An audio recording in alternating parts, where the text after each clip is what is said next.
Golden Corral, the rise and fall, and rise again? Hello and welcome back to Front Seat Finance. The pandemic has not been good for the restaurant industry and more so for the buffet food industry.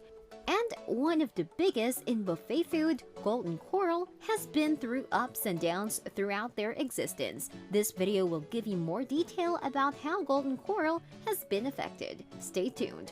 Before we start though, make sure you subscribe to the channel, turn on the bell for the latest notifications and updates. With that said, let's begin. James Maynard and William F. Carl conceived the idea that became Golden Corral after several unsuccessful attempts to acquire a franchise with other companies. Golden Corral was incorporated in 1972, and the first Golden Corral family steakhouse opened on January 3, 1973, in Fayetteville, North Carolina. The company soon expanded to nearly 500 locations across the United States. About 100 of them are company-owned, and the rest being franchise stores. Business soon boomed, and the company recorded gross sales of over $1.53 billion. The company had more than 500 restaurants by 1987. That year, they decided to begin franchising by licensing 55 distressed restaurants to their most successful general managers.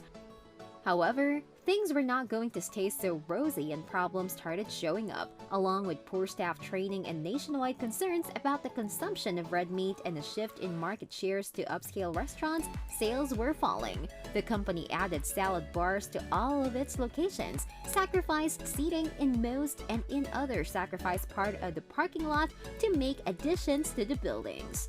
From 1991 onwards, the company started doing some really good business and began expanding even further.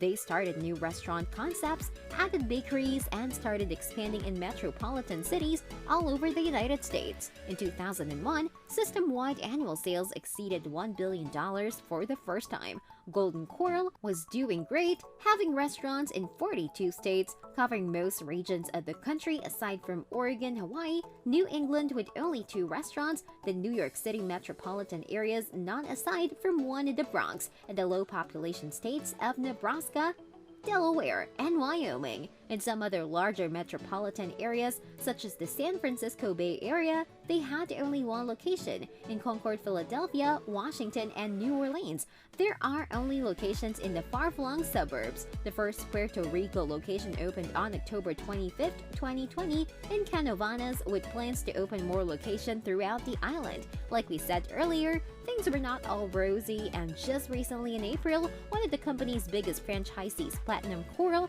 a Golden Corral franchise operating in North Carolina and Virginia, filed for Chapter 11 bankruptcy protection after closing more than half of its restaurants, management revealed. The company said it sought protection from creditors because of a drop in sales from the pandemic. The filing shows that Platinum has just under $49.4 million in liabilities. It is believed to be the second largest franchisee within the Golden Corral system. 16 of the buffet restaurants have been permanently shuttered, according to a statement from the company, while 2 that were temporarily closed are expected to be reopened. Platinum said it tried to operate a number of its restaurants as cafeterias with limited indoor seating capacities, but the recasts proved to be financially unsustainable. The company is the second big Golden Corral franchisee to file for bankruptcy protection since the pandemic began. The system's largest franchise operator, 33-unit 1069 Restaurant Group, filed for Chapter 11 relief from creditors in October. It too cited a downturn from the pandemic as its reason.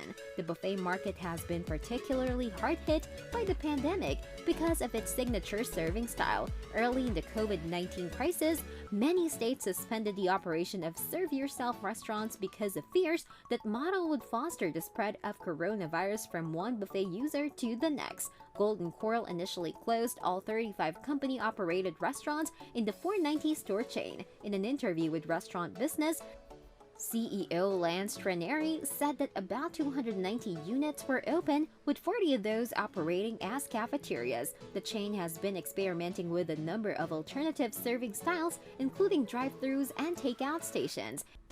It has also revealed plans to try a fast casual-like service model where patrons give their orders at a counter and take a seat. Platinum currently has 6 Golden Corrals open in North Carolina, its home state, and 4 in Virginia. It anticipates that 2 more, 1 in each state, will open later this year. We strongly believe the restructuring will afford us the opportunity to successfully operate 12 Golden Corral buffet restaurants in North Carolina and Virginia for the long term, Bill Sowell, Platinum's president and CEO, said in a statement. But is it all doom and gloom for Golden Corral? The embattled operator of several upstate New York Golden Corral restaurants that shut down early in the COVID-19 crisis is making progress toward reopening some of them.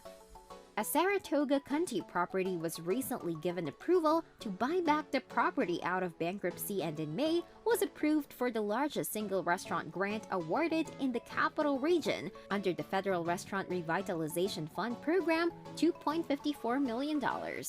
All is not clear. He still faces civil litigation and will need to find hundreds of workers in a labor market so tight that some restaurants have reduced their hours. So, as you can see, the restaurant industry is still reeling from the COVID pandemic that has now taken 2 years. The future still remains uncertain, but some progress seems to be made. Hope you enjoyed today's video. Thanks for watching and we'll see you in the next one.